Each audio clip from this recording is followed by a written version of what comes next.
एक प्राचीन कथा है। जंगल की राह से एक जौहरी गुजरता था।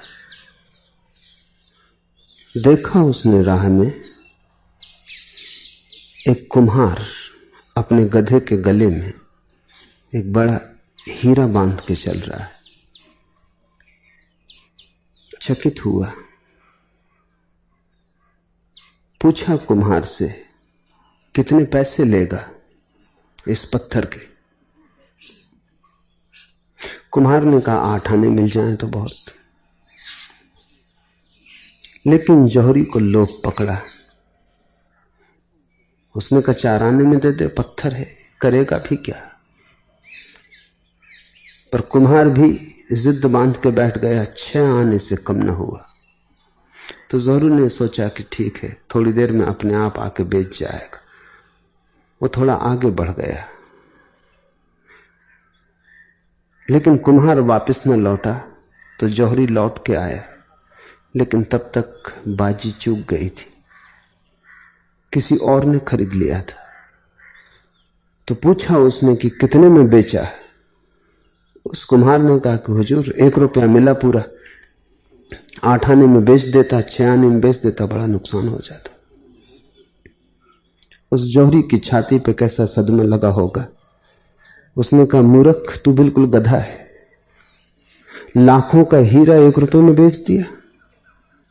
उस कुम्हार ने कहा, हुजूर, मैं अगर गधा न होता तो लाखों के हीरे को गधे के गले में ही क्यों बांधता? लेकिन आपके लिए क्या कहें, आपको पता था कि लाखों का हीरा है और पत्थर की कीमत में भी लेने को राजी न हुए।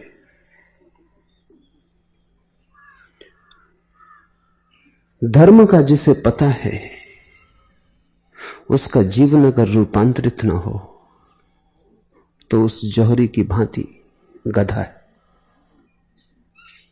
जिन्हें पता नहीं है वे क्षमा के योग्य हैं, लेकिन जिन्हें पता है उनको क्या कहें? 2 ही संभावनाएं, या तो उन्हें पता ही नहीं, सोचते हैं पता है, और यही संभावना ज्यादा सत्यतर मालूम होती है। या दूसरी संभावना है कि उन्हें पता है और फिर भी गलत चले जाते हैं। वो दूसरी संभावना संभव नहीं मालूम होती।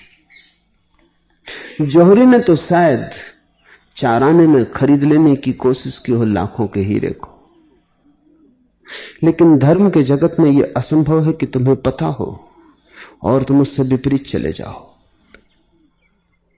सुकरात का बड़ा बहुमूल्य वचन है, ज्ञान ही चरित्र है।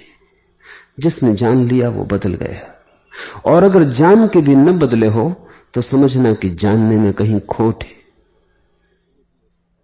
अक्सर लोग मेरे पास आते हैं, वो कहते हैं जानते तो हम हैं, लेकिन जीवन बदलता नहीं।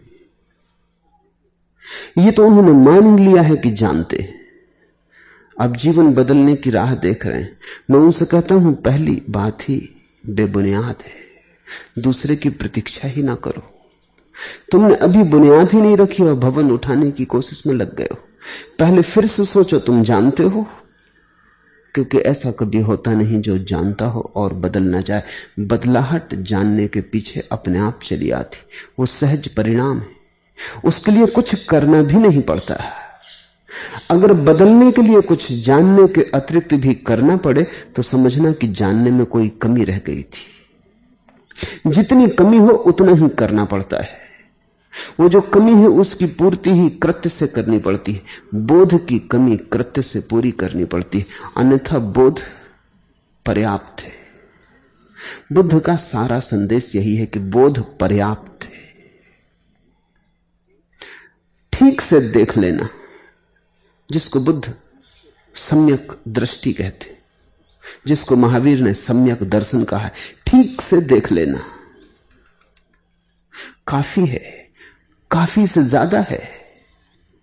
ठीक से देख लेना इतनी बड़ी आग है कि तुम उसमें ऐसे जल जाओगे जैसे छोटा तिनका जल जाए, राख भी ना बचेगी। तुम बचते चले जाते हो क्योंकि आग असली नहीं है।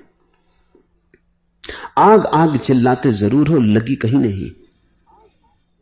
आग शब्द ही है तुम्हारे लिए, शास्त्र ही है तुम्हारे लिए, सत्य नहीं। धर्म तुम्हारे लिए शास्त्र ज्ञान है। जीवन की किताब से तुमने वे सूत्र नहीं सीखे, और जो भी शास्त्र में भटका वो भटका। पाप भी इतना नहीं भटका था जितना शास्त्र भटका देते, क्योंकि पाप में हाथ तो जलता है कम से कम, पाप में चोट तो लगती है, घाव तो बनती। शास्त्र तो बड़ा सुरक्षित है, ना हाथ जलते न चोट लगती। उल्टे अहंकार को बड़े आभूषण मिल जाते, बिना जाने जानने का मजा आ जाता है, सिर पर मुकुट बंध जाते। बुद्ध ने कहा है, जो जान ले स्वयं से वही ज्ञानी है, वही ब्राह्मण है। जो शास्त्र से जाने वो ब्राह्मण आभास, उससे बचना। और स्वयं कभी अपने जीवन में ऐसा उपद्रव मत करना कि जीवन को सीधे न जानकर शास्त्रों में खोजने निकल जाओ। जीवन में तो कोई डुबकी लगाता रहे तो आज नहीं कल किनारा पा जाएगा। शास्त्रों में जिनने डुबकियां लगाई उनके सपनों का कोई भी अंत नहीं। पृथ्वी पर इतने लोग धार्मिक दिखाई देते, इतने लोग जानते हुए मालूम पड़ते, क्या कमी है जानने की? अंबार लगे, लोगों ने ढेर लगा लिए हैं जानने के, और उनकी तरफ नजर करो तो उनका जानना उनके ही काम ना आए। जो जानना अपने आप काम ना आ जाए उसे जानना ही ना जानना। अब हम इन सूत्रों में उतरने की कोशिश करें। बुद्ध ने इन्हें जीवन से सीखा था। शास्त्र से सीखना होता तो राजमहल में शास्त्र स्वयं आ जाते। पंडितों से सीखना होता, पंडित तो हाथ जोड़े कतार बंद बांधे सदा ही खड़े थे। बुद्ध जीवन में उतरे, महल की सीढ़ियों से नीचे आए, वहां गए जहां कच्चा जीवन है, वहां गए जहां जीवन असुरक्षित है, जहां जीवन अपनी पूरी आग में तपता है। जीवन से सीधा संपर्क साधा, तब उन्होंने कुछ जाना। वो जानना बुद्धि का न रहा, फिर वो जानना उनकी समग्रता का हो गया। और जब तुम्हारे रोम रोम से जानना निकलता है, तुम्हारी श्वास श्वास में गंध आ जाती जानने की, जब तुम्हें चेष्टा भी नहीं करनी पड़ती कि तुम जो जानते हो उसे याद रखो, जब वो तुम्हारा होना ही हो जाता है, जिसे भूलने का ही उपाय ना होगा, जिसे तुम कहीं भूल के रख आ ना सकोगे, जो तुम्हारे भीतर की अंतर्ध्वनि हो जाती, जो तुम्हारी आवाज हो जाती, तब इन सूत्रों का अर्थ बिल्कुल और होता है। अगर इन्हें तुमने शास्त्र की दृष्टि से देखा तो इनके अर्थ बदल जाते हैं। समझने की कोशिश करो। पहला सूत्र है, सत्पुरुष सभी त्याग देते, वे काम भोगों के लिए बात नहीं चलाते। सुख मिले या दुख, पंडित विकार प्रदर्शित नहीं करते। इसे तुम बुद्धि से पढ़ सकते हो, जैसा कि पढ़ा गया है सदियों से, और तुम भयंकर हानि हो गई है, क्योंकि बुद्धि से तुम पढ़ोगे तो समझ में आएगा सत्पुरुष सभी त्याग देते हैं, तो जोर लगता है त्याग पर।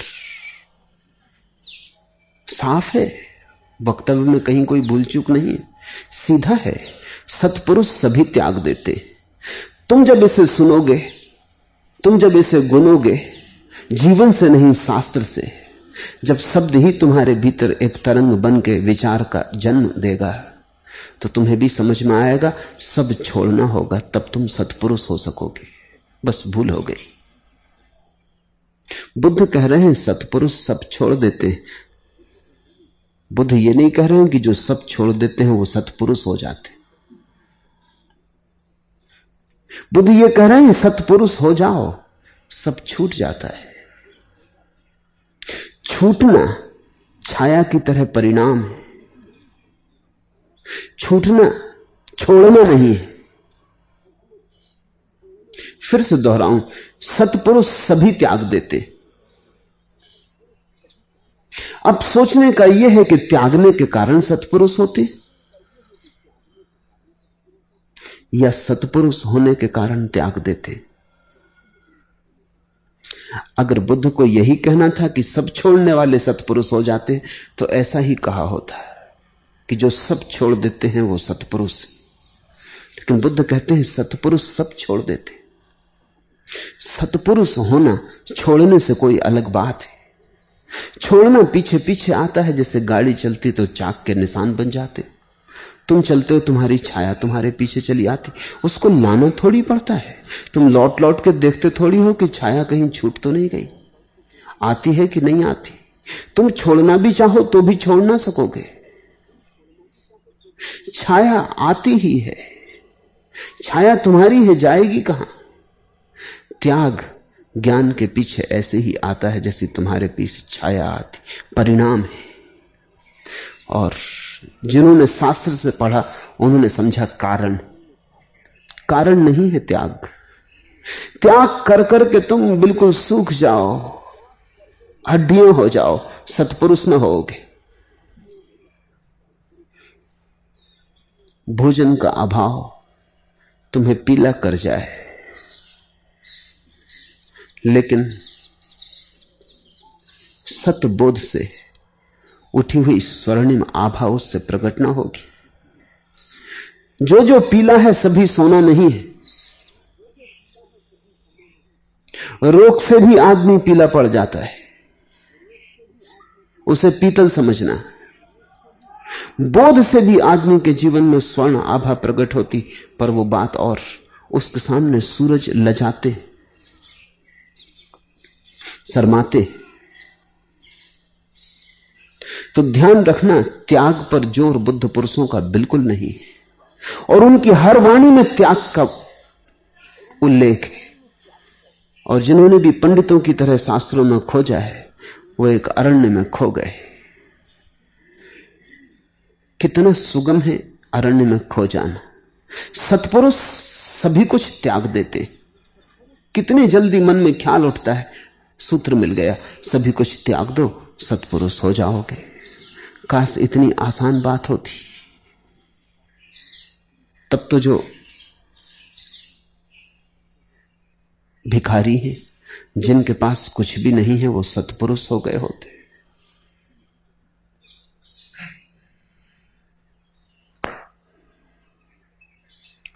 जिनके पास कुछ भी नहीं है वो सत्पुरुष हो गए होते। तुम भी छोड़ दोगे तो तुम्हारे पास भी कुछ नहीं होगा, लेकिन इससे तुम सत्पुरुष ना हो जाओगे। मैंने सुना है एक भिखारी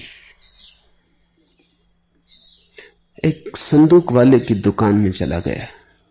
रंग बिरंगे संदूक देख के उसे बड़ा रस आया। वो घूम घूम के संदूक देखने लगा, दुकानदार भी उधर दिखाने लगा, कोई और ग्राहक थे भी नहीं। ऐसे तो संदेह लगा कि ये क्या संदूक खरीदेगा, क्योंकि संदूक में रखने के लिए कुछ चाहिए भी, लेकिन कोई ग्राहक था भी नहीं। तो दुकानदार ने उसमें रस लिया, उसे घुमाया, दिखाया। सब देख के जब वो चलने लगा तो उसने कहा खरीदोगे नहीं? तो उसने कहा किस काम में आते? वो तो रंग आकृतियां देख के अंदर चला आया था। उसने पूछा ये किस काम में आते हैं? उस दुकानदार ने कहा दोगे, कपड़े लत्ते रखने के काम आते, खरीद लो, कपड़े लत्ते रखना। तो उसने कहा कपड़े लत्ते इसमें रख लेंगे तो पहनेंगे क्या तेरी ऐसी तैसी, और तो कुछ है ही नहीं, यही कपड़े लत्ते हैं जो पहने हुए। लेकिन ऐसी अवस्था में भी तो तुम कहीं पहुंच नहीं जाते। नग्न होकर भी तो तुम कहीं नहीं पहुंच जाते। तुम्हारे होने में तुम्हारे पास क्या है इससे कोई फर्क नहीं पड़ता। तुम दीन हो तो दीन हो, तुम धनी हो तो दीन रहते हो, तुम्हारे पास चीजें हो तो तुम वही हो, चीजें हट जाएं तो तुम वही हो। तुम्हारा होना चीजों पर निर्भर नहीं। और तुम्हारे तथाकथित त्यागी भी यही समझाते हैं और तथाकथित भोगी भी यही समझाते हैं। दोनों का भरोसा चीजों में। भोगी कहते हैं चीजों को बढ़ाओ तो तुम्हारी आत्मा बढ़ जाएगी, तुम्हारा सुख बढ़ेगा, आनंद बढ़ेगा। त्यागियों की भाषा भी यही है, वो कहते हैं चीजों को घटाओ तो तुम्हारी आत्मा बढ़ेगी। अगर दोनों में चुनना हो तो भोगी थोड़ा गणितपूर्ण मालूम होता है, वो कहता है चीजों को बढ़ाओ तो तुम्हारी आत्मा बढ़ेगी। त्यागी कहता है चीजों को घटाओ तो तुम्हारी आत्मा बढ़ेगी। अगर तर्क से ही चलना हो तो भोगी ही ठीक कहता होगा, लेकिन भोगी का तर्क तुम्हें ठीक नहीं लगता क्योंकि तुमने चीजें बढ़ा के देख ली और आत्मा नहीं बढ़ी। और त्यागी का तर्क ठीक लग जाता, अपरिचित। तुम सोचते हो बढ़ा के देख लिया, आत्मा नहीं बढ़ी, अब घटा के देख ले। तो लोग त्याग में लग जाते। न तो चीजों के बढ़ने से बढ़ती है आत्मा, न चीजों के घटने से बढ़ती है आत्मा। आत्मा का चीजों से कुछ संबंध नहीं। तुम्हारी छाया के बढ़ने से तुम बड़े होते हो या कि तुम्हारी छाया के छोटे होने से तुम छोटे होते हो। मैंने सुना है एक दिन सुबह एक लोमड़ी अपनी मांद के बाहर निकली। सुबह का उगता सूरज था, बड़ी लंबी छाया बनी लोमड़ी की, दूर तक जाती थी। उसने सोचा आज तो बड़ी मुश्किल हुई, नाश्ते के लिए कम से कम एक ऊंट की जरूरत पड़ेगी। इतनी बड़ी छाया, इतनी बड़ी मैं हूं, ऊंट से कम में काम ना चलेगा। उसने ऊंट की तलाश में लग गई, दिन भर खोजती रही। भर दोपहरी में जब सूरज सिर पे आ गया, अभी भी भूखी थी, ऊंट तो मिला ना था। मिल भी जाता तो भी करती क्या।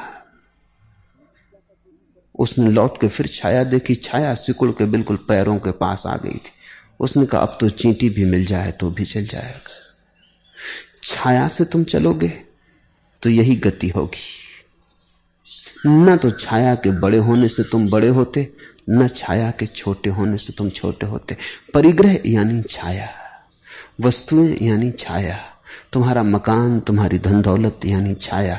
मैं तुमसे यह कह रहा हूं कि भोगी का तर्क तो गलत है ही, त्यागी का तर्क भी गलत है। बुद्ध पुरुषों ने यह तर्क नहीं दिया। बुद्ध पुरुष ऐसे तर्क दे के बुद्धू बनेंगे क्या? ये तो बात ही बुनियादी रूप से गलत है। ये तो आत्मा को वस्तुओं से गौण कर देना हुआ। अगर वस्तुओं के घटने बढ़ने से आत्मा बढ़ती छोटी होती हो तो आत्मा गौण हो गई, वस्तुएं प्रमुख हो गई। न बुद्ध पुरुषों ने कुछ और ही बात कही, चूक हो गई सुनने में, शास्त्र पढ़ने में। सत्पुरुष सभी त्याग देते, इसलिए नहीं कि त्याग सत्पुरुष होने का मार्ग है, बल्कि जब तुम देखना शुरू करते हो, जब तुम्हारे भीतर सत बुद्धि का जन्म होता है, जब तुम ध्यान की अवस्था को उपलब्ध होते हो, जब तुम्हारे भीतर तरंगें विचारों की थोड़ी शांत होती हैं, आंखों की धूल थोड़ी झड़ती है, चेतना के बादल थोड़े हटते हैं, तुम्हारे भीतर थोड़ी जगह होती है जहां जागरण हो सके, भीतर का दिया थोड़ा जलता है, अंधेरा थोड़ा कटता है, वहां तुम अचानक देखते हो कि तुम जिन चीजों को मूल्य दे रहे थे उनमें कोई भी मूल्य नहीं। जिन चीजों को तुमने अपना सारा जीवन समर्पित किया था उन चीजों में कोई भी मूल्य नहीं। तुम छाया के लिए आत्मा गंवा रहे थे। मरते दम तक लोग गंवाए चले जाते हैं छाया के लिए आत्मा। मरते दम तक आदमी भिखारी बना रहता है, वस्तुओं की मांग जारी रहती है। मुझे पीने दे, पीने दे कि तेरे जामे लाली में अभी कुछ और है, कुछ और है, कुछ और है साकी। आदमी गिड़गिड़ाए ही चला जाता है कि अभी तेरे शराब के प्याले में थोड़ी और बाकी है, थोड़ी और बाकी है। मुझे पीने दे कि तेरे जामे लाली में अभी कुछ और है, कुछ और है, कुछ और है साकी। जिंदगी खोती चली जाती है, मौत की मूर्छा आने लगी, मौत की नींद घेरने लगी और आदमी चिल्लाए चला जाता है मुझे पीने दे, मुझे पीने दे। मरते हुए आदमी को देखो, अभी भी जार जार आंसू रो रहा है उस जिंदगी के लिए जिसमें कुछ भी न पाया। उस भागदौड़ के लिए जो कहीं ना पहुंचाई, और दौड़ना चाहता है। अगर कहीं कोई परमात्मा हो तो और मांग लेना चाहता है 4 दिन और मिल जाएं। जो मिले थे दिन वो ऐसे ही गंवाए, और भी मिल जाएंगे तो ऐसे ही गंवाएगा।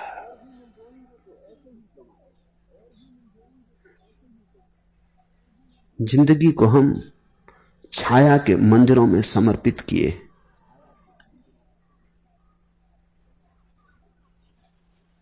बहे जाते हो रवानी के साथ, उल्टे पतवार घुमाओ तो जाने। संभल कर कदम रखने वाले बहुत हैं, पाने को सब कुछ गंवाओ तो जाने।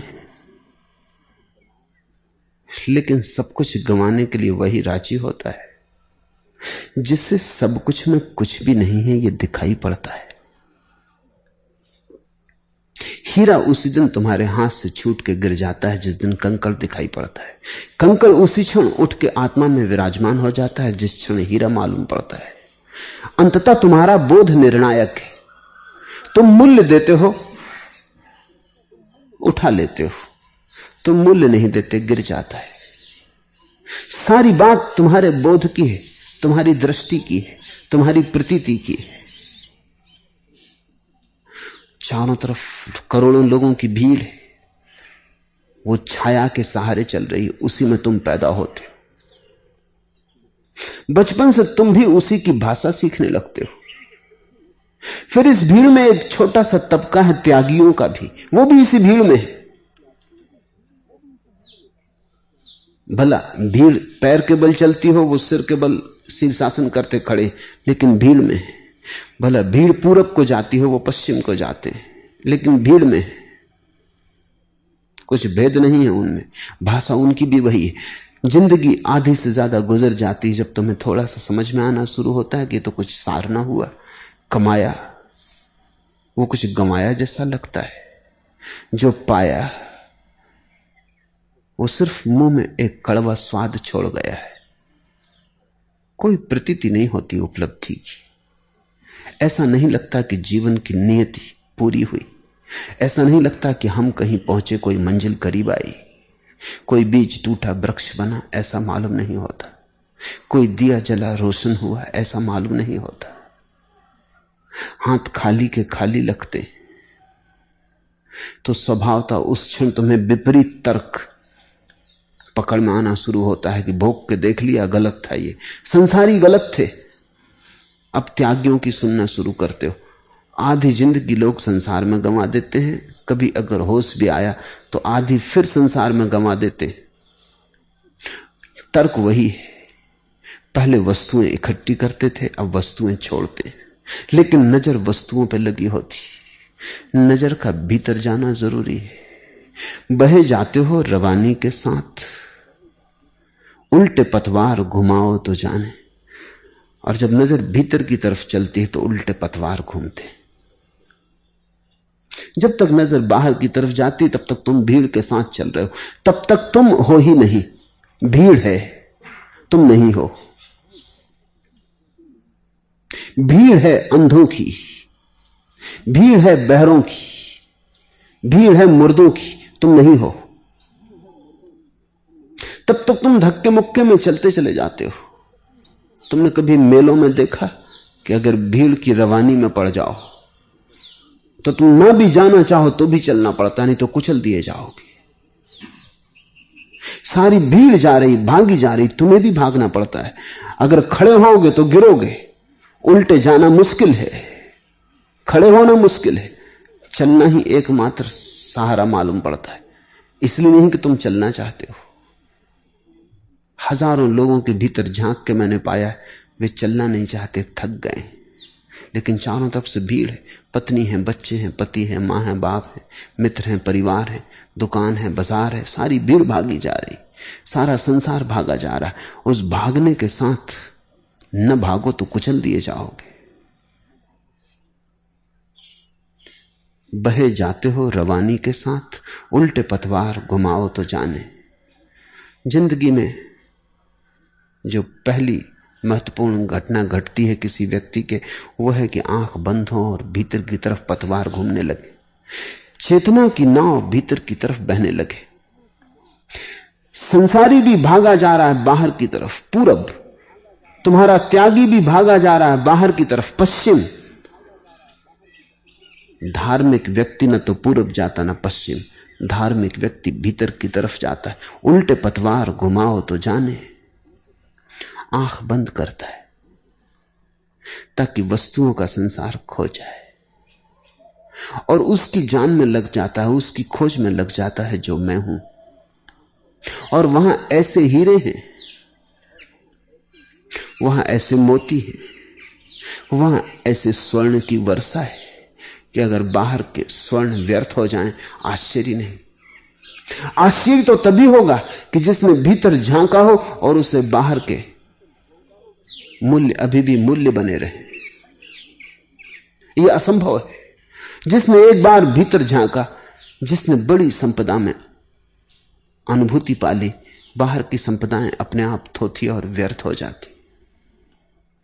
तुलना पहली दफा पैदा होती, पहली बार रोशनी मिलती है तो तुम जान पाते हो कि बाहर अंधेरा है। इसके पहले छोड़ने की बात ही गलत है। भीतर रोशन हो जाने का नाम सत्पुरुष हो जाना है। सत्पुरुष सभी छंद राग आदि त्याग देते। जब भीतर का छंद बजने लगे तो कौन बाहर के छंदों का उपद्रव लेता है। जब भीतर की वीणा बजने लगे तो बाहर के सब स्वर शोरगुल हो जाते। श्री अरविंद ने कहा है कि जिससे पहले मैंने प्रकाश जाना था, भीतर के प्रकाश को जान के पाया कि वो तो अंधेरा था। और जिसे मैंने पहले जीवन जाना था, भीतर के जीवन को जान के पाया कि वो तो मृत्यु का ही बसेरा था। जिसे मैंने पहले अमृत जाना था, भीतर झांक के पाया कि वो तो जहर था। मैं किसके धोखे में पड़ा था। पहली बार जीवन में क्रांति का सूत्रपात होता है जब तुम भीतर की तरफ झांकते हो। उल्टे पतवार घुमाओ तो जाने। चेतना की सहज धारा बाहर की तरफ है, क्योंकि तुम उनके बीच पैदा होते हो जो सब बाहर की तरफ बहे जा रहे हैं। बच्चा तो अनुकरण करता है, और इसलिए जीवन में बड़ी से बड़ी बात बुद्ध ने कही, कल्याण मित्र खोज लेना है। कल्याण मित्र का अर्थ है ऐसे लोग जो भीतर की तरफ बह जा रहे हैं, जिन्होंने उल्टी पतवार चलानी शुरू की। उनके पास बैठ के शांति में, मौन में, उनके चप्पुओं की भीतर जाती आवाज को सुन के तुम्हारे भीतर भी भीतर जाने का भाव उदित होगा। तुम्हारे भीतर भी कोई सोई आकांक्षा जगेगी। जैसे किसी पिंजड़े में बंद पक्षी को आकाश में उड़ते पक्षी को देखकर उड़ने की आकांक्षा का जन्म होता है, पंख फड़फड़ाता है, याद आती,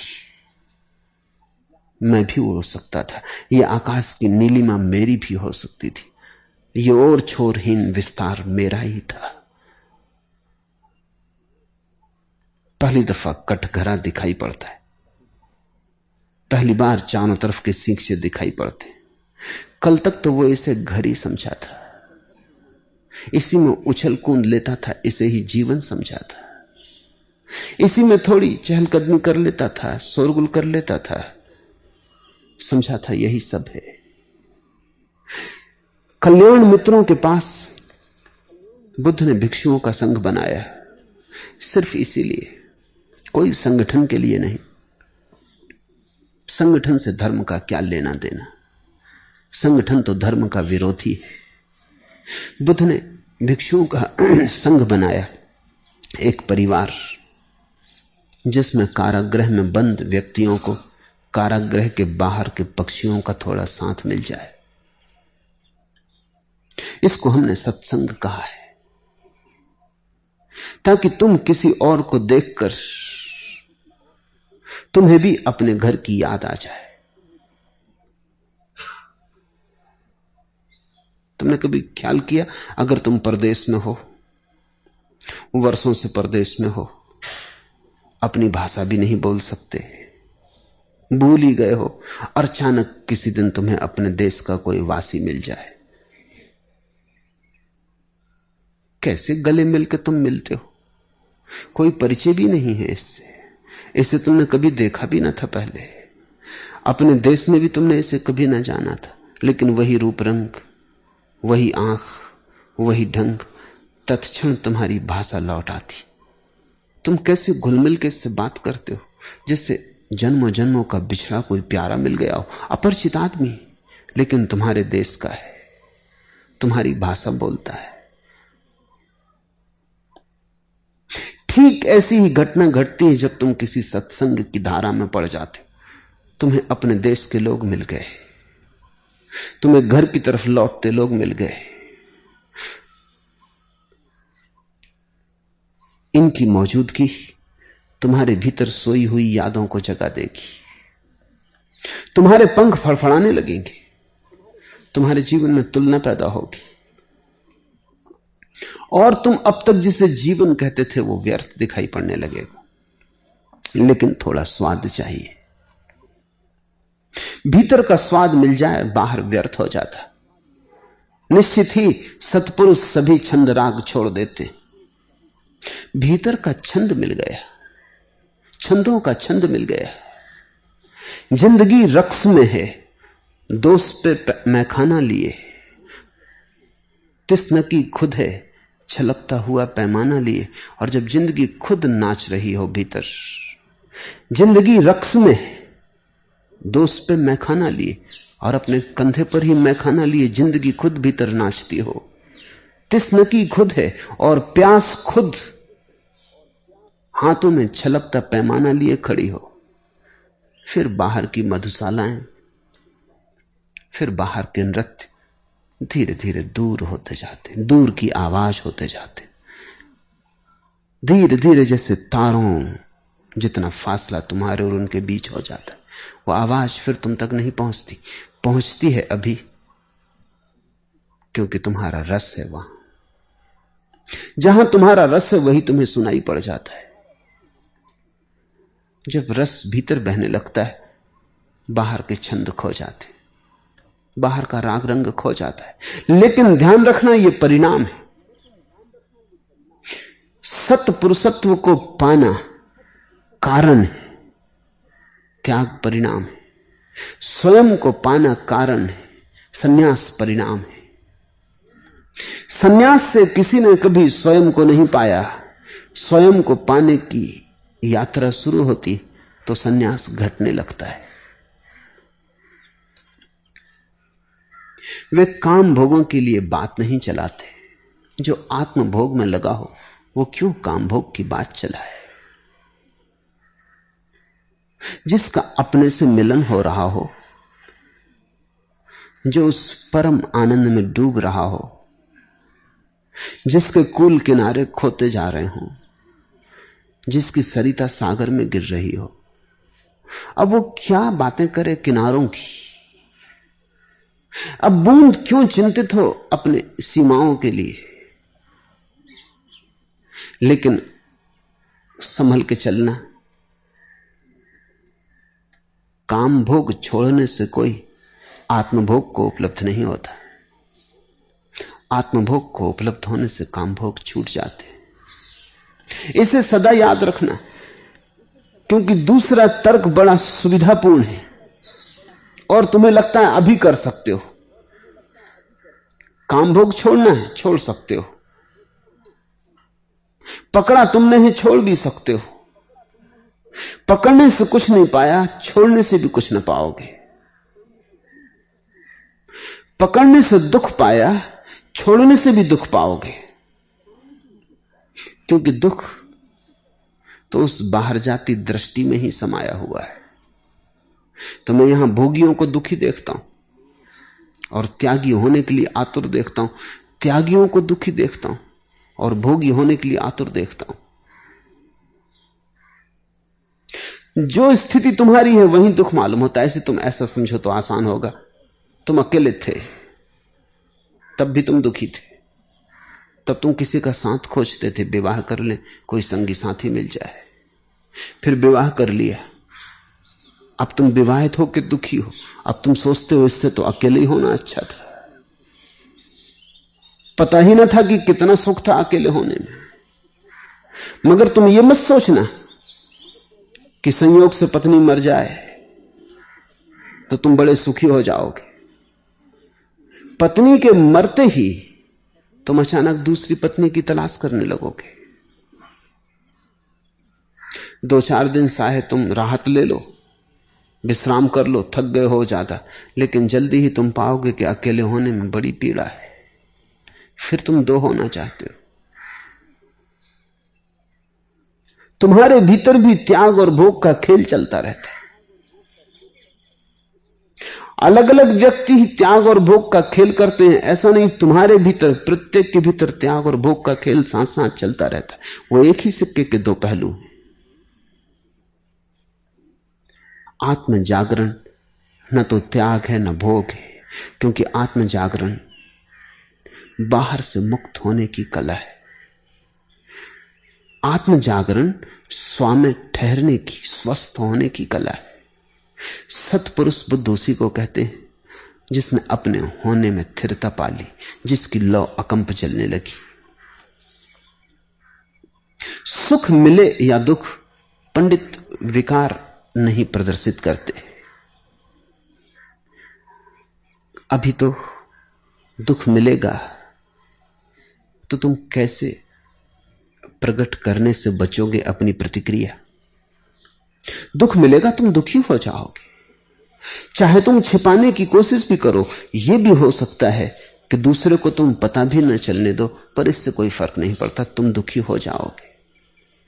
सुख मिलेगा, तुम सुखी हो जाओगे। अभी ऐसा होता है, जो भी घटना घटती है उसके साथ तुम्हारा तादात्म्य हो जाता है, तुम दूर नहीं रह पाते। दुख आता है तो तुम दुख के साथ एक हो जाते हो। तुम कहने लगते हो मैं दुखी, कहो ना कहो भीतर तुम जानने लगते हो मैं दुखी। सुख आता है, तुम सुख के साथ एक हो जाते हो, कहने लगते हो मैं सुखी। सुख आता है, तुम्हारी चाल बदल जाती। दुख आता है, तुम्हारी चाल बदल जाती। दुख आता है, तुम ऐसे चलने लगते हो जैसे मुर्दा। सुख आता है, तुम ऐसे नाचने लगते हो जैसे जीवंत। अभी सुख और दुख तुम्हें पूरा का पूरा घेर लेते हैं।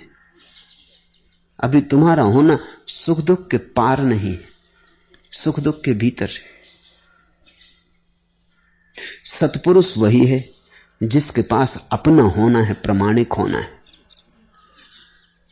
सुख होता है तो वो जानता है कि सुख आया, लेकिन मैं सुख नहीं हूं। दुख आता है तो वो जानता है दुख आया, लेकिन मैं सुख नहीं हूं। उसकी चाल में कोई भी फर्क नहीं पड़ता, उसके भीतर के छंद वैसे ही बने रहते हैं। उसके भीतर कुछ भी भेद नहीं पड़ता। वो दर्पण की भांति होता है। दर्पण के सामने कोई ना रहे तो दर्पण खाली होने में भी प्रसन्न है। दर्पण के सामने कोई सुंदर छवि आ जाए तो भी ठीक, कोई कुरूप व्यक्ति आ जाए तो भी ठीक। दर्पण इससे कुछ विचलित नहीं होता। दर्पण अपने होने में स्थिर होता है। सुबह होती है, शाम होती है, ऐसे ही दुख आते हैं, सुख आते हैं, चले जाते हैं, तुम्हारे पास से गुजरते हैं। रास्ते पर चलने वाले राहगीर हैं, तुम नहीं हो।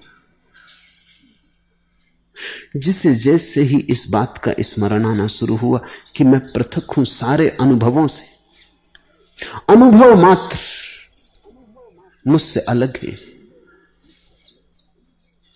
मैं साक्षी हूं, उसके जीवन में सत्पुरुष की सीढ़ी लगी। सुख मिले या दुख, पंडित विकार नहीं प्रदर्शित करते। ये पंडित की परिभाषा हुई कि बाहर कुछ भी घट जाए, उनके भीतर आकाश वैसा का वैसा निराकार बना रहता है।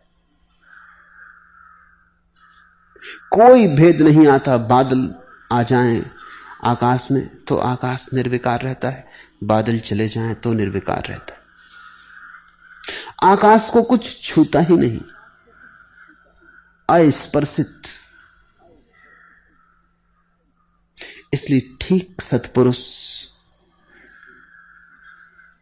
संसार से भयभीत नहीं होगा। संसार उसे कलुषित नहीं कर सकता। वो जंगल में जाके छिप न जाना चाहेगा। अगर जंगल में पहले छिप भी गया होगा तो वापस लौट आएगा। क्या फर्क पड़ता है अब जंगल हो कि बस्ती हो, मरघट हो कि बाजार हो, कोई फर्क नहीं पड़ता। जिस दिन तुम ऐसे हो जाते हो कि बाहर के द्वंद्व तुम्हें भीतर खंडित नहीं करते। तुमने कभी ख्याल किया, पानी पर लकीर खींचो, खींचती है लेकिन खींचते ही मिट जाती। रेत पर लकीर खींचो, खींचती है, थोड़ी देर टिकती है, जब हवाएं आएंगी कोई मिटाएगा तब मिटेगी। पत्थर पर लकीर खींचो, टिक जाती, सदियों तक टिकी रहती। आकाश में लकीर खींचो, खींचती ही नहीं, मिटने का सवाल ही नहीं। इसी तरह के चार तरह के लोग होते। पत्थर की तरह लोग जिन पर कुछ खिंच जाता है तो मिटता ही नहीं, मिटाए नहीं मिटता। क्रोधित हो गए तो जिंदगी भर क्रोध को खींचते रहते। किसी से दुश्मनी बन गई तो बन गई। अपने बच्चों को भी दे जाएंगे दुश्मनी वसीयत में कि हम नहीं निपटा पाए, तुम निपटा लेना। हम नहीं मार पाए दुश्मन को, तुम मार डालना। एक आदमी मर रहा था तो उसने अपने बेटों को अपने पास बुलाया और कहा कि मरते आदमी की इच्छा पूरी करो, तुम्हारा बाप मैं मर रहा हूं, छोटी सी इच्छा है, वचन दे दो। बड़े बेटे तो जानते थे कि आदमी खतरनाक है, बाप हो तो क्या, ये जरूर कोई उपद्रव करवा जाएगा। और मरते को वचन दे दिया, पीछे पूरा ना किया, वो भी ठीक ना रहेगा, तो वो तो चुप रहे, सिर झुकाए। छोटे बेटे को कुछ ज्यादा अंदाज ना था बाप का, दूर पढ़ता था विश्वविद्यालय में, वो पास आ गया। उसने कहा कि आप जो कहें। बाप ने उसके कान में कहा बस एक इच्छा रह गई कि जब मैं मर जाऊं तो मेरे लाश के टुकड़े करके पड़ोसियों के घर में डाल देना और पुलिस में रिपोर्ट कर देना कि जिंदा जिंदा तो इन लोगों ने हमारे बाप को सताया ही, मर के भी उसके लाश के टुकड़े कर दिए।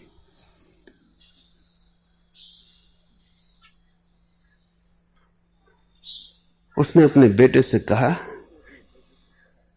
कि मेरी आत्मा स्वर्ग की तरफ जाती हुई बड़ी प्रसन्न होगी ये देख के कि पड़ोसी थाने की तरफ बंधे चले जा रहे हैं। लोग अपनी दुश्मनियां, अपनी घृणाएं, अपने क्रोध वसीयत में दे जाते, खुद तो जीवन भर जलते ही है। पीढ़ी दर पीढ़ी दुश्मनियां चलती, शत्रुता चलती, पारिवारिक पुश्तैनी दुश्मनियां चलती, लकीर जैसे पत्थर पे खिंच जाती। ये अधिकतम जड़ स्थिति है चैतन्य की, जैसे तुम बिल्कुल ही सोए हुए हो, तुम्हें होश ही नहीं। फिर कुछ लोग हैं जो रेत की तरह खिंचती है, आज खिंचती है, कल मिट जाती है, कुछ देर चलती, घंटे घड़ी, फिर शांत हो जाते हैं, ठीक हो जाता है। फिर कुछ लोग हैं छोटे बच्चों की तरह, खींची भी नहीं, खिंचती है इधर, तुमने खींची भी नहीं, मिट जाती। बच्चा क्रोधित होता है, उछल कूद लिया, शोरगुल मचा लिया, भूल गया। अभी घड़ी भर पहले दूसरे बच्चे से कह रहा था जिंदगी भर तुम्हारा मुंह न देखूंगा, और फिर 5 मिनट बाद दोनों साथ हाथ में हाथ डाले बैठे गपशप कर रहे। बात आई गई हो गई पानी की तरह। फिर सत्पुरुष हैं जिनको हम संत कहें, आकाश की तरह, कुछ खिंचता नहीं, मिटने का सवाल ही नहीं। संतत्व बच्चों से भी ज्यादा निर्दोष है। जीसस से कोई ने पूछा कौन तुम्हारे स्वर्ग के राज्य के प्रवेश के अधिकारी होंगे, उन्होंने चारों तरफ नजर डाली उस भीड़ में और एक छोटे बच्चे को उठा के कंधे पर रख लिया और कहा जो इस बच्चे की भांति होंगे। लेकिन बच्चे से भी आगे की बात है। बच्चे की भांति तो होना ही पड़ेगा, लेकिन बच्चे से भी ज्यादा निर्दोष होना पड़ेगा, आकाश की भांति। सुख मिले या दुख, पंडित विकार प्रदर्शित नहीं करते। साधारण आदमी तो ऐसे जीता है जैसे कभी कोई छिछला झरना देखा तुमने, कितना शोरगुल, गहराई कुछ भी नहीं, शोरगुल बहुत। कभी तुमने यह ख्याल किया कि जितनी गहराई बढ़ जाती उतना ही शोरगुल कम हो जाता? अगर नदी बहुत गहरी हो तो शोरगुल होता ही नहीं। अगर नदी बहुत बहुत गहरी हो तो पता ही नहीं चलता कि चलती भी है, चाल भी इतनी धीमी और शांत हो जाती है। कह रहा है सोरे दरिया से समंदर का सुकूत, जिसका जितना जर्फ है उतना ही वो खामोश है। जितनी जिसकी गहराई उतना ही वो खामोश है। तुम जब अपने भीतर जाओगे तब तुम्हारी गहराई बढ़ेगी। तुम बाहर रहोगे तो तुम छिछले रह जाओगे, उथले रह जाओगे। बाहर रहने का अर्थ ही है कि तुम गहराई को छू ही ना पाओगे। तुम छोटे मोटे छिछले झरने रह जाओगे, तुम कभी सागर ना हो पाओगे। और तुम्हारी संभावना थी प्रशांत महासागर हो जाने की, कि तुम एक ऐसी गहराई पालो जो असीम है, जो शुरू तो होती है और अंत नहीं होती। कह रहा है सोरे दरिया से समंदर का सकूत, जिसका जितना जर्फ है उतना ही वो खामोश है। अपने को थोड़ा देखो, तुम्हारी जिंदगी कैसी ऊपर ऊपर सतह सतह पर है। जरा जरा सी बातें कितना दुख दे जाती, जरा जरा सी बातें तुम्हें कैसा मस्त कर जाती। तुमने इंसान की फितरत पे कभी गौर किया?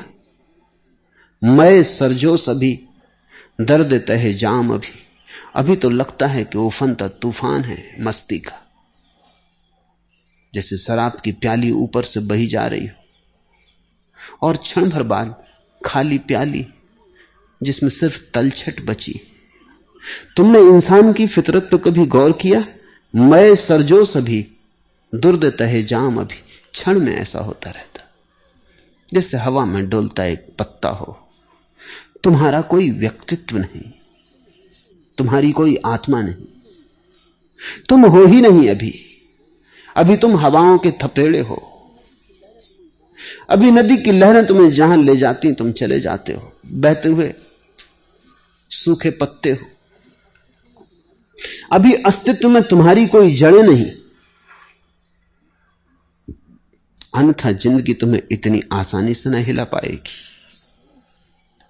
और जड़ें जिसे खोजनी हो उसे भीतर जाना पड़ेगा, क्योंकि तुम भीतर से ही जुड़े हो परमात्मा से, सत्य से, अस्तित्व से। वृक्षों के तो पैर जमीन में गड़े, तुम्हारे प्राण परमात्मा में गड़े।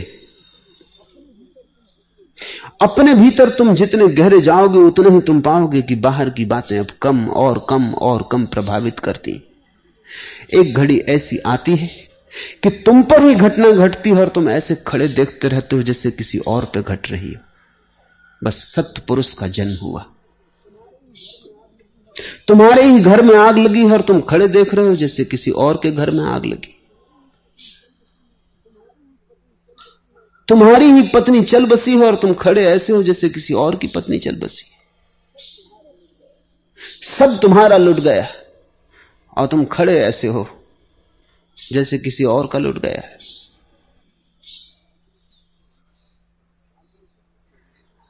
अल्दोस हक्सले अमेरिका का बड़ा विचारशील व्यक्ति था।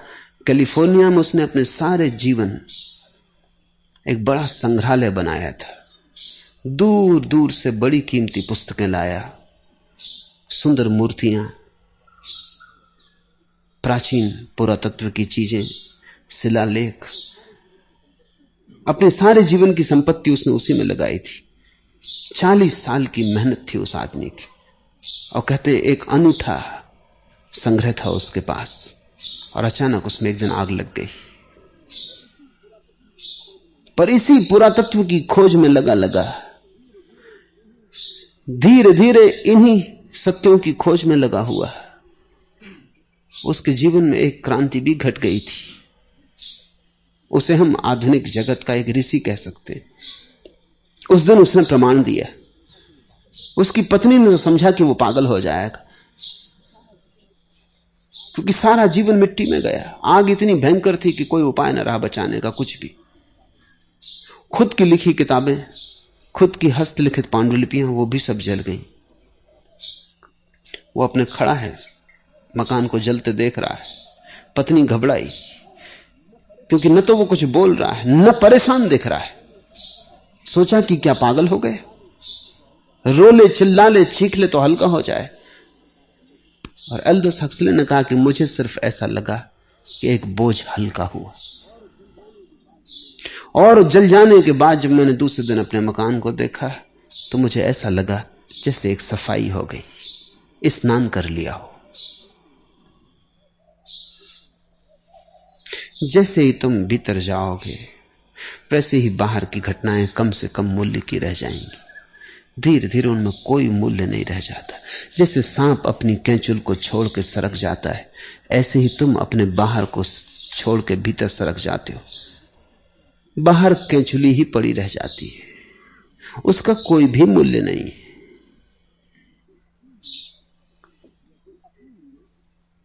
जो अपने लिए या दूसरों के लिए पुत्र, धन या राज्य नहीं चाहता है और न अधर्म से अपनी उन्नति चाहता है, वही सीलवान, प्रज्ञावान और धार्मिक है।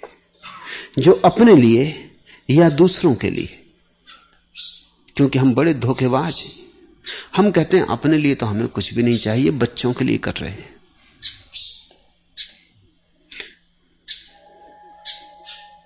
हम कहते हैं अपने लिए तो क्या करना है, अपने लिए तो हम सन्यासी ही हैं, लेकिन अब पत्नी है, बच्चे हैं, घर द्वार है।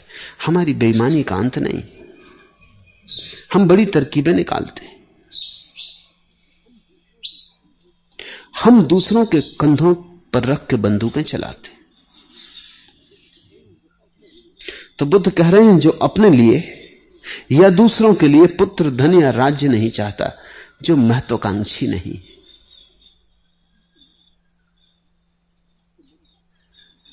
जिसके मन में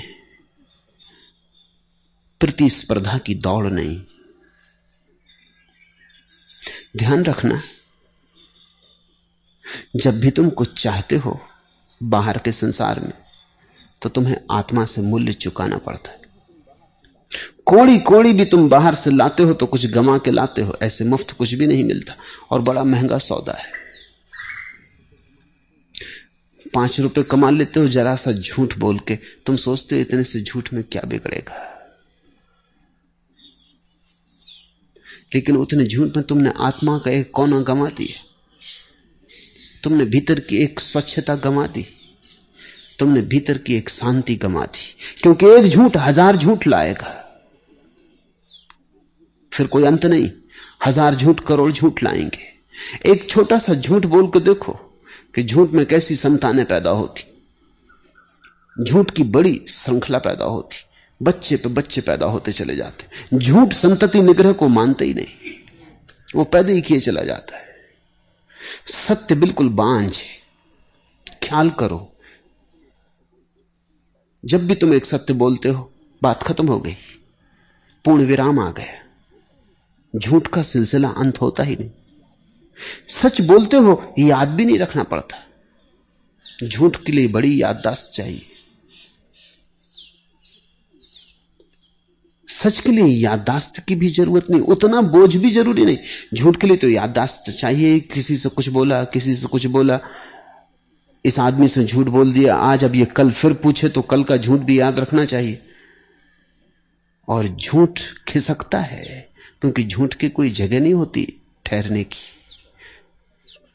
झूठ सरकता है। अगर तुम याद ना रखो, बार बार लौट लौट के याद ना करो, तो तुम खुद ही भूल जाओगे, तुम खुद ही झंझट में पड़ जाओगे। सत्य को याद रखने की भी जरूरत नहीं, जो है उसे याद रखने की क्या जरूरत। वर्षों बाद भी याद आ जाएगा, जब जरूरत होगी याद आ जाएगा, उससे अन्यथा याद आने का कोई कारण नहीं। सत्य बोलने वाले आदमी का मन निर्भर होता है। जो निर्भर होता है वो आकाश में उड़ सकता है। झूठ बोलने वाला आदमी अपने गले में पत्थर लटकाए चला जाता है, फिर आकाश में उड़ना चाहता है तो कैसे उड़े, ये पत्थर जान ले लेते। एक झूठ बोले तुमने आत्मा का एक कोना खराब कर दिया। मंदिर में तुम गंदगी ले आए, फूल को तुमने पत्थर से ढांक दिया, सड़ेगा ये फूल। अब इसके जीवन में अब तुमने अवरोध खड़ा कर दिया। तुमने झरने की सहज धारा को खंडित कर दिया, तुमने एक चट्टान अड़ा दी। जरा सी चोरी कर लो, और ध्यान रखना, चोरी जरा सी और बड़ी नहीं होती, जरा सी बड़ी ही है।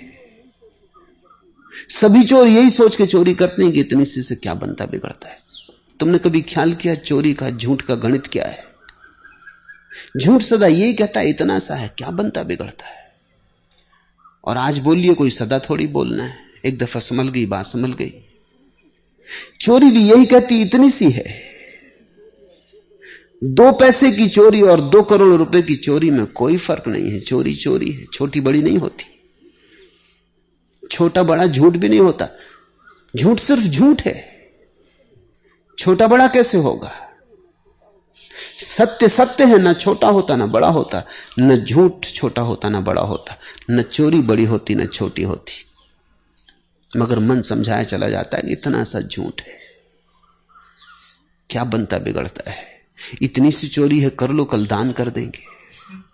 और ध्यान रखना, फिर तुम कितना ही भला करो, बुरे को अनकिया करने का उपाय नहीं, भले से अच्छा नहीं होगा वो। ये तो ऐसे हुआ, मैंने सुना है, इंग्लैंड का सम्राट अपने एक वजीर को राजदूत बना के फ्रांस भेजना चाहता था। वजीर का नाम मूर था,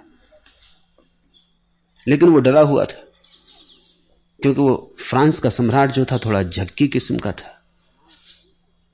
और तनाव की अवस्था थी इंग्लैंड और फ्रांस में। तो मूर ने कहा कि आप मुझे भेज तो रहे हैं, लेकिन वो आदमी ऐसा पगला है कि किसी भी दिन भरे दरबार में गर्दन उतार ले सकता है मेरी। तो इंग्लैंड के सम्राट ने कहा, तू बिल्कुल फिक्र मत कर, अगर तेरी गर्दन काटी गई तो जितने फ्रांसवासी इंग्लैंड में सबकी गर्दन उसी दिन काट डाली जाएगी, तू बिल्कुल फिक्र मत कर। उसने कहा, वो मैं समझा कि आप ये करोगे, आप कुछ उससे पीछे नहीं हो, लेकिन उनमें से कोई भी गर्दन मेरे सिर पे बैठेगी ना, मैं तो गया। तो मेरी एक गर्दन के लिए 1000 फरांसीसियों की गर्दन काट दोगे, माना, लेकिन उनमें से कोई भी मुझे जिंदा ना कर पाएगी। इससे क्या फर्क पड़ता है फिर कि मेरे मरने के बाद तुमने काटे या ना काटे, मैं गया। तुमने एक झूठ बोला, इससे कोई फर्क नहीं पड़ता कि तुम कितने सच बोलोगे इसके बाद। तुमने एक आदमी को छुरी मार दी, इससे क्या फर्क पड़ता है कि फिर तुमने फूल माला पहना थी। तुमने किसी को गाली दे दी, इससे क्या फर्क पड़ता है कि फिर तुम गए और स्तुति कराए। लेकिन जीवन में निरंतर तुम्हारा मन तुम्हें ये बातें समझाया जाता है कि कोई हर्जा नहीं, चोरी कर ली फिर पुण्य कर देंगे, पाप कर लिया फिर तीर्थ यात्रा कराएंगे, हज हो आएंगे, हाजी हो जाएंगे। ये सब तरकीबें हैं मन की। इससे सजग रहना, जो किया वो किया, उसे अनकिया करने का कोई उपाय नहीं, क्योंकि अतीत में वापस जाने का कोई उपाय नहीं।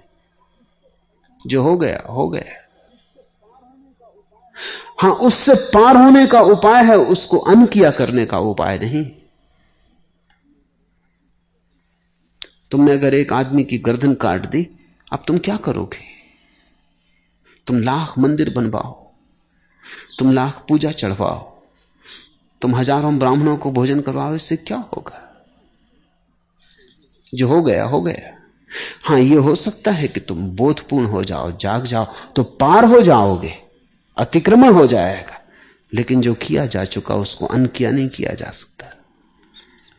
इसलिए जब झूठ और बेईमानी तुम्हारे मन को पकड़े और तुम्हें दलीलें दे कि ये तो छोटी सी बात है, कर लो, तब थोड़े सावधान रहना, कोई बात छोटी नहीं, क्योंकि हर घड़ी तुम्हारी आत्मा दांव पर है और यहां मुफ्त कुछ भी नहीं, हर चीज की कीमत चुकानी पड़ती। और मजा तो यह है कि कीमत बहुत चुकानी पड़ती, मिलता कुछ भी नहीं। पूरी जिंदगी के बाद हाथ तो खाली होते हैं, आत्मा भी खो गई होती। जो अपने लिए या दूसरों के लिए पुत्र, धन या राज्य नहीं चाहता, वही सत्पुरुष। अचा है, सत्पुरुष की सुगंध है, अचा है।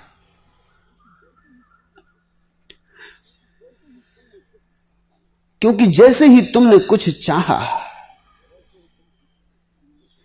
वैसे ही तुम किसी से छीनने को तत्पर हो जाओगे। अगर बहुत धन चाहिए तो छीनना पड़ेगा, अगर बहुत प्रतिष्ठा चाहिए तो छीननी पड़ेगी, अगर बड़े पद चाहिए तो किन्हीं को हटाना पड़ेगा, कोई वहां मौजूद है। सब में हिंसा होगी। जो बिना छीने मिल जाए उसे ही संपदा मानना, जो बिना मांगे मिल जाए उसे ही वरदान मानना, और तुम्हारे मिलने से किसी का कम ना हो उसे ही धर्म मानना। तो कुछ ऐसी संपदाएं हैं जो तुम्हें मिल जाती हैं और किसी की छिनती नहीं। समझो, तुम्हारे जीवन में प्रेम बढ़ जाए तो इसका यह अर्थ नहीं है कि इस जमीन पर कुछ लोगों का प्रेम छिन जाएगा, क्योंकि तुम्हारे पास ज्यादा प्रेम का संपदा आ गई तो कुछ लोगों के प्रेम के सिक्के छिन जाएंगे। नहीं, उल्टी हालत है। तुम्हारे पास अगर प्रेम बढ़ जाए तो दूसरों के पास भी प्रेम के बढ़ने की संभावना बढ़ जाएगी, क्योंकि तुम इस जगत के एक अनिवार्य हिस्से हो। तुम्हारा दिया अगर भीतर का जलने लगे तो बहुतों को दिया जलाने की आकांक्षा जग जाएगी, भरोसा आ जाएगा। तुम्हारा अगर ध्यान बढ़ जाए तो ऐसा थोड़ी है कि किसी को अशांति बढ़ेगी तुम्हारे ध्यान के बढ़ने से। तुम्हारे ध्यान के बढ़ने से किसी का कुछ चिंता नहीं, और अगर कोई समझदार हो तो तुमसे बहुत कुछ पा सकता है। अन्यथा कली कोई जहां पर खिल रही है वहीं एक फूल मुरझा रहा है। अगर तुमने इस संसार की संपदा में बहुत रस लिया तो तुम कहीं एक कली खिला लोगे तो तुम पाओगे कि कोई फूल कहीं दूसरी जगह मुरझा गया। तुम तिजोरी भर लोगे तो तुम पाओगे किन्हीं की तिजोरियां खाली हो गई। तुम पदों पर पहुंच जाओगे तो तुम पाओगे कि कोई पराजित कर दिए गए, कोई पदों से नीचे गिर गए। तुम्हारे सुख में न मालूम कितने लोगों का दुख छिपा होगा। ऐसा सुख दो कौड़ी का है जिसमें दूसरे का दुख छिपा हो। ऐसा सुख व्यर्थ है जिसमें दूसरे के खून के दाग हो।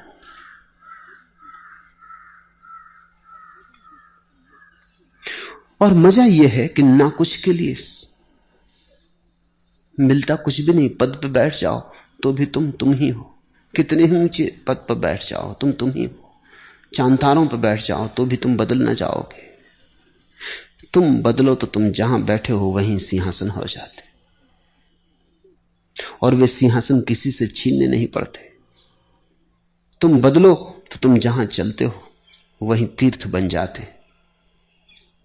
तुम बदलो तो तुम्हारे चारों तरफ का माहौल भी तुम अपने साथ बदल लेते हो। तुम एक नई दुनिया का सूत्रपात हो जाते हो। हां, खाइयो मत फरेबे हस्ती, हर चंद कहें कि है नहीं है। इस जिंदगी के धोखे में मत आना। कितना ही ये जिंदगी कहे कि मैं हूं, नहीं। मौत इस सब को छीन लेती। एक सपना है, खुली आंख देखा गया। तुमसे पहले बहुत लोगों ने यह सपना देखा है। कहां हैं वे सारे लोग? मिट्टी में खो गए। तुम भी उन्हीं जैसे सपने देख रहे हो, उन्हीं जैसे मिट्टी में खो जाओगे। समय रहते कुछ कर लो, कुछ ऐसे सूत्र को पालो जो खोता नहीं, जो शाश्वत है। एस धम्मो सनातनो, कुछ ऐसी बात पालो जो सनातन है, जिसे मृत्यु मिटा नहीं पाती। और न अधर्म से अपनी उन्नति चाहता है वही सीलवान, प्रज्ञावान और धार्मिक। जब जब इसे सोचा है दिल थाम लिया मैंने, इंसान के हाथों से इंसान पे क्या गुजरी। आदमी ने आदमी के साथ क्या नहीं किया। और तुम थोड़ा सोचो, किस लिए, पाया क्या? हिटलर ने कितने लोग मारे, चंगेज खान ने कितने लोग समाप्त किए। हम भी सब छोटे मोटे पैमाने पर वही करते, पाते क्या है? पाते कुछ भी नहीं। बच्चों के खेल हैं जैसे, बड़े महल बनाते हैं सपनों के, एक दिन सब पड़ा रह जाता है। ये मैं तुमसे ये नहीं कह रहा हूं कि तुम बिना समझे इस सब से भाग खड़े होना, भागने की बात नहीं, तुम इसे समझना। जब तुम एक कदम उठाओ प्रतिस्पर्धा का तो सोचना क्या होगा। जब तुम्हारे मन में आकांक्षा पकड़े बहुत धन इकट्ठा कर लेने की तो सोचना इससे क्या होगा। इस पर मनन करना, चिंतन करना, ध्यान करना। जब कोई तुम्हें गाली दे और अपमानित हो उठो और हत्या तुम्हारे मन को पकड़ने लगे, हिंसा के बादल तुम्हें घेर लें, तो सोचना इससे क्या होगा, इससे क्या सार है। जब तुम व्यर्थ की चीजों को इकट्ठा करने में विक्षिप्त होने लगो तो सोचना इससे क्या फायदा। रंगीन लबादों के तले रूह जलती रहे, घुलती रहे, पजमुर्दा रहे, इससे क्या फायदा। कितने ही रंगीन लबादे हों और भीतर आत्मा सड़ती रहे, किसको धोखा दे रहे हो? इस धोखे का सार क्या है? और किसी भी घड़ी श्वास बंद हो सकती है। ये जो एक महान अवसर मिला था जिसमें कि तुम जाग सकते थे, उसको व्यर्थ के खिलौने इकट्ठे करने में गमाओगे। रेत की सी दीवार है दुनिया, ओछे का सा प्यार है दुनिया। रेत की सी दीवार है दुनिया, बनाओ, बहुत बनाओ, बड़ा श्रम उठाओ, खून पसीना करो, सब गमाओ बनाने में, और फिसल फिसल जाती। छोटे बच्चे ही जाकर रेत में घर नहीं बनाते, तुम भी वही कर रहे हो। समय की रेत पर बनाए सभी घर गिर जाने वाले। समय की रेत पर बनाया गया कुछ भी ठहरेगा नहीं। जैन शास्त्रों में एक कथा है, एक चक्रवर्ती हुआ।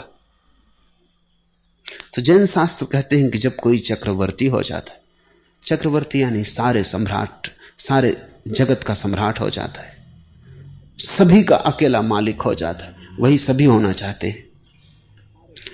जिसका चक्र सारे जगत में घूमने लगता है तो उसके लिए एक विशेष सुविधा मिलती। स्वर्ग में कैलाश पर्वत है, वहां चक्रवर्ती को अधिकार है दस्तखत करने का उस पर्वत पर। वो पर्वत पर जो भी दस्तखत किया जाता है वो अरबों खरबों वर्ष तक टिकता है। वो कोई ऐसा पर्वत नहीं है कि यहां जैसा पर्वत हो, दस्तखत किया हो कुछ सैकड़ों वर्षों में खो जाएगा, टिकता है अरबों खरबों वर्षों तक। तो एक व्यक्ति चक्रवर्ती सम्राट हो गया, वो बड़ा प्रसन्न था, आकांक्षा पूरी हुई और उस पर्वत पर दस्तखत करने जा रहा है। तो उसने सोचा था कि बड़े बड़े अक्षर में दस्तखत कराऊंगा, लेकिन जब वो पर्वत के पास पहुंचा तो उसकी आंख आंसुओं से भर गई। पर्वत पे जगह ही न थी, इतने लोग पहले दस्तखत कर चुके थे। बड़े की तो बात और एक कोना खाली न था, इतने चक्रवर्ती हो चुके थे। समय की अनंत धारा में कोई हिसाब है? सोचा था उस विराट पर्वत पे बड़े बड़े अक्षर में दस्तखत कराएंगे, फिर मजबूरी में कोई जगह न पाके पुराने दस्तखतों को मिटा के अपने दस्तखत किए। लेकिन तब उसका मन दीन जीर्ण हो गया कि अगर ये हालत है तो कोई हमारा भी मिटा के दस्तखत कर जाए। ये कितनी देर टिका। जब वो भीतर जा रहा था तो वो अपनी पत्नी को भी साथ ले जाना चाहता था, लेकिन द्वारपाल ने का भले मानस, इसकी आज्ञा नहीं, अकेले ही भीतर जाना पड़ता है।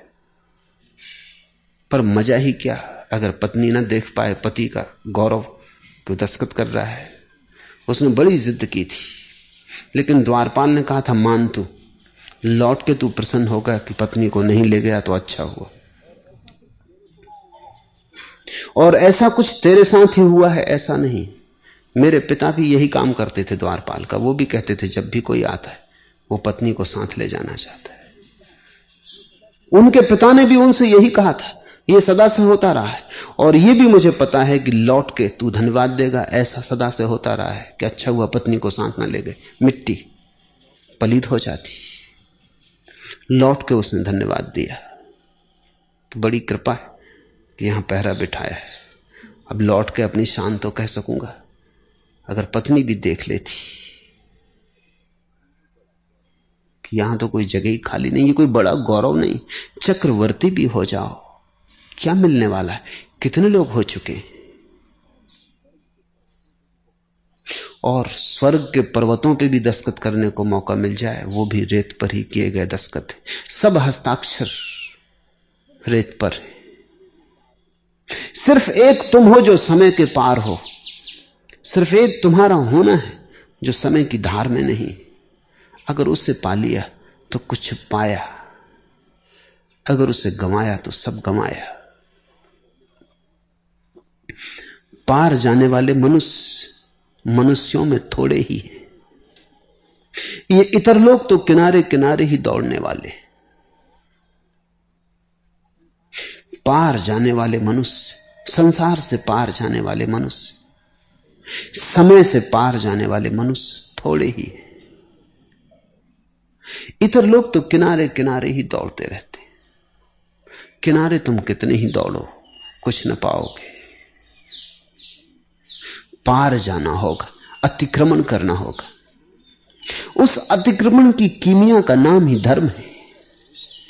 उस अतिक्रमण के लिए जो नौका बनाई जाती उसी का नाम ध्यान है। पार जाने के लिए जो सीढ़ी लगाई जाती है उसी का नाम निर्विचार है।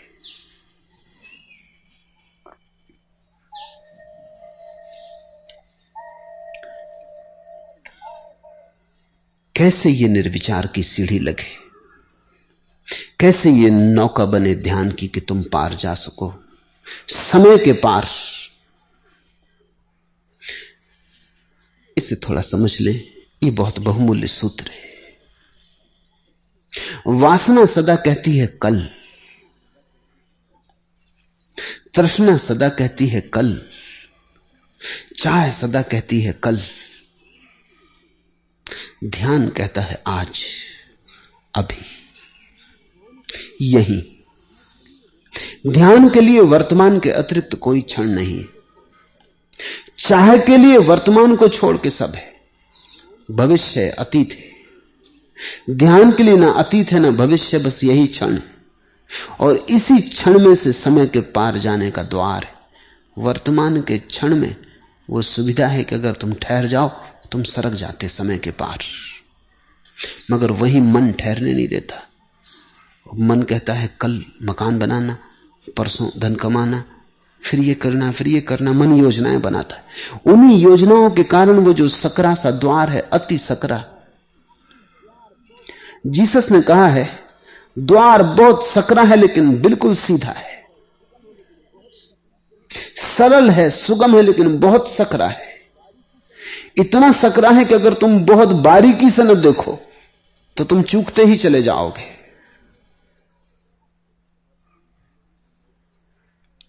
वर्तमान का क्षण कितना छोटा है, कभी तुमने सोचा? ना के बराबर है। तुम जब सोचते हो वर्तमान का क्षण तभी वो अतीत हो जाता है, इतना छोटा है। इधर तुमने कहा वर्तमान, उधर वो वर्तमान ना रहा, गया, जानते ही अतीत हो जाता है। तो या तो भविष्य होता है या अतीत होता है। जब तक नहीं जानते तब तक भविष्य, जैसे ही जाना अतीत। जब तक आशा करते हो आ रहा है, आ रहा है, तब तक आया नहीं। जैसे ही जाना आ गया, जा चुका। वर्तमान के क्षण को विचार कभी पकड़ ही नहीं पाता। इसे थोड़ा समझना। विचार की पकड़ बड़ी बोथली है, वर्तमान का क्षण बड़ा सूक्ष्म। या तो विचार भविष्य को पकड़ता है जो अभी आया नहीं, या अतीत को पकड़ता है जो जा चुका। दोनों व्यर्थ हैं। सत्य का तो अर्थ है वही जो है, जो न कभी आता, जो न कभी जाता। एस धम्मो सनातनो, जो धर्म सदा है, अभी है, कल भी था, कल भी होगा। इसलिए कल की बात ही उठानी व्यर्थ है, वो सदा ही आज है। बीज का अंतिम चरण प्रिय, बीज ही है, फल नहीं है। डाल कौपल फूल किसले, एक केवल आवरण है। भूलता इसमें कभी क्या, बीज निज को एक क्षण है। आज का अंतिम चरण तो आज ही है, कल नहीं है। दिवस रजनी मास वत्सर, ताप हिम मधुमास पतझर। लय कभी इनमें हुआ क्या, आज के अस्तित्व का स्वर। पंथ की अंतिम शरण तो पंथ ही है, मंजिल नहीं।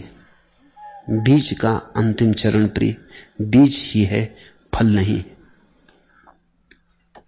बीज फिर बीज हो जाता है। सारी यात्रा के बाद अंकुरन होता, वृक्ष बनता, फूल लगते, फल लगते, बीज फिर आ जाता है। पहले भी बीज, अंत में भी बीज। तो बीच में सब खेल है। तो बीच में जितने रूप लिए वो सब आवरण है। तो बीच में जो बहुरंग लिए, जो बहुरूपिया बना बीज, कभी फूल, कभी पत्ती, कभी वृक्ष, वो वास्तविक नहीं। वो जो प्रथम है और फिर अंत में हो जाता, वही वास्तविक है। वर्तमान ही केवल वास्तविक है, वही सदा सदा लौट आता। कल फिर आज आ जाएगा। जब कल आएगा तो कल ना होगा, कल जब आएगा फिर आज हो जाएगा, परसों जब आएगा तब आज हो जाएगा। जिसे तुम बीता कल कह रहे हो वो भी आज ही था, और किसी समयातीत लोक में आज भी आज ही है। हमारे देखने की सीमा है। हम अखंड विस्तार को नहीं देख पाते, खंड कर करके देखते हैं। जैसे तुम एक रास्ते पे खड़े हो, एक आदमी गुजरा, तुम्हारे सामने आया तो दिखाई पड़ा, फिर आगे के मोड़ पर मुड़ गया तो दिखाई नहीं पड़ता, पीछे के मोड़ पर जब तक नहीं मुड़ा था दिखाई नहीं पड़ता था। जब तुम्हें दिखाई नहीं पड़ता था तब भी वो था। अब जब तुम्हें नहीं दिखाई पड़ता, आगे के मोड़ पर मुड़ गया, तब भी है। तुम्हारे देखने की सीमा है, उसके होने की सीमा नहीं। तुम्हारे देखने की सीमा ही उसके होने की सीमा नहीं। फिर एक आदमी झाड़ पर चढ़ा बैठा है, उसको वो दूर तक दिखाई पड़ता है। नीचे खड़े आदमी को जब दिखाई पड़ना बंद हो जाता है तब भी उसे दिखाई पड़ता है। फिर कोई आदमी हवाई जहाज पर सवार है, वो उसे और भी दूर तक दिखाई पड़ता है। जितनी तुम्हारी चैतन्य की ऊंचाई बढ़ती जाती, उतना ही तुम पाते हो तुम्हारी दृष्टि बड़ी होती जाती। तो जिसे तुम अतीत कहते हो वो भी ज्ञानी को वर्तमान ही दिखाई पड़ता है। जिसे तुम भविष्य कहते हो वो भी ज्ञानी को वर्तमान ही दिखाई पड़ता है। ज्ञानी के लिए बीज ही सत्य है, क्योंकि वही वही लौट आता है। वर्तमान ही सत्य है, क्योंकि वही वही पुनरुक्त होता है। अतीत और भविष्य हमारी सीमाओं के द्योतक है। समय अविभाज्य है, न तो कुछ अतीत है न कुछ भविष्य। जो है वो सदा है। ध्यान से जिन्होंने देखा है उन्होंने कहा है जो सदा है वही है, जो है वह सदा है। बीज का अंतिम चरण प्रिय, बीज ही है, फल नहीं है। डाल कौपल फूल किसले, एक केवल आवरण है। भूलता इसमें कभी क्या, बीज निज को एक क्षण है। आज का अंतिम चरण तो आज ही है, कल नहीं है। दिवस रजनी मास वत्सर, ताप हिम मधुमास पतझर, लय कभी इनमें हुआ क्या, आज के अस्तित्व का स्वर। पंथ की अंतिम शरण तो पंथ ही है, मंजिल नहीं है। बीच का अंतिम चरण प्रिय, बीच ही है कल नहीं, बीच ही है फल नहीं। वासना फल की आकांक्षा है, ध्यान फलाकांक्षा से मुक्ति। इसलिए कृष्ण की पूरी गीता एक शब्द पर टिकी है, फलाकांक्षा का त्याग। वासना कहती है कल क्या होगा, उसको सोचती है, उसी सोचने में आज को गंवा देती है। ध्यान आज जीता है, कल को सोचता नहीं, उसी जीने से कल उमकता है, निकलता है। कल एक महिला ने रात मुझे पूछा, सच में ध्यान से शांति मिलेगी?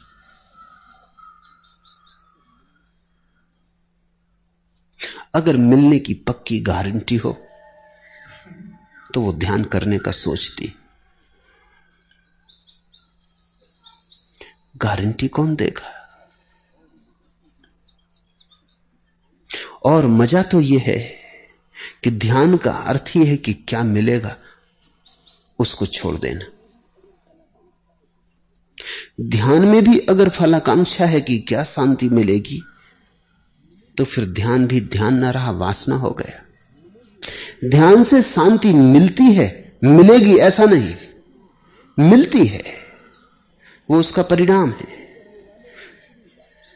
लेकिन ध्यान करने वाले को इतनी वासना भी रखनी खतरनाक है कि शांति मिलनी चाहिए, तब फिर वो ध्यान नहीं कर रहा है, विचार ही कर रहा है। ध्यान में इतना लोभ भी बाधक है। ध्यान भी हो जाए इतना लोभ भी बाधक है। इसलिए इतने लोग ध्यान करते हैं और चूकते चले जाते, क्योंकि बुनियादी कुंजी ही चूक जाते।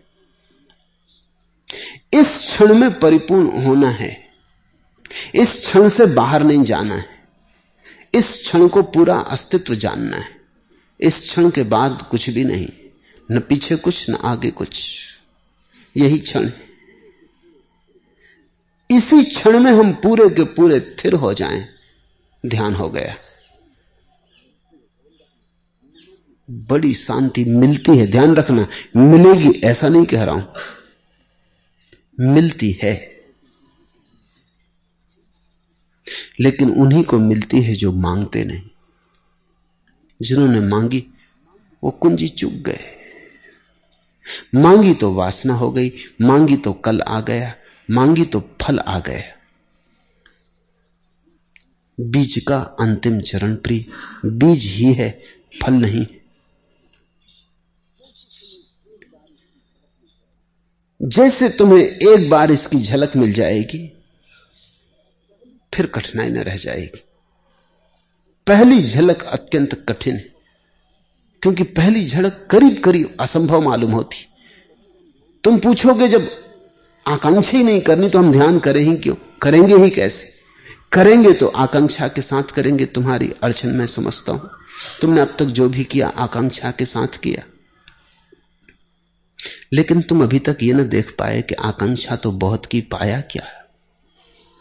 आकांक्षा से अभी भी तुम थके नहीं। आकांक्षा से अब तक तुम्हारे मुंह में कड़वापन नहीं आया। आकांक्षा से तुम अभी तक उबे नहीं। आकांक्षा ने दिया क्या? देने के भरोसे बहुत दिए, कोई भरोसा पूरा नहीं हुआ। आकांक्षा ने भ्रम के सिवा और क्या दिया? चलाए चली,